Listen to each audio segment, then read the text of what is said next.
On l'a dit, ce que l'on a connu dans les Alpes, avec notamment une vigilance rouge, n'arrive que tous les 30 ans.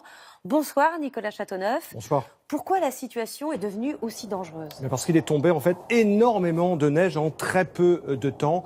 1,80 m notamment en Haute-Maurienne depuis 2 jours, au-dessus de 2000 mètres d'altitude. Pour vous donner une idée, c'est à peu près ma taille.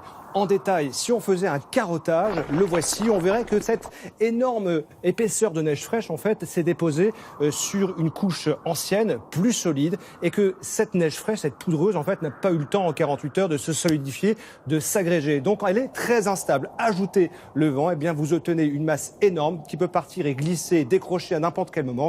C'est l'avalanche. Qu'est-ce qui peut la déclencher ? Alors, il y a 2 types d'avalanches. Il y a des avalanches de plaques qui sont souvent déclenchées par un skieur. Il y a aussi des avalanches de poudreuses.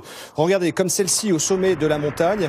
Et ça, c'est vraiment un nuage de glace et de neige qui va dévaler la pente à près de 300 km/h avec une onde de choc. Ce sont les plus dévastatrices et les plus dangereuses. Mais actuellement, l'alerte sur les Alpes vaut pour tous les types d'avalanches. C'est ce qui explique le risque très élevé.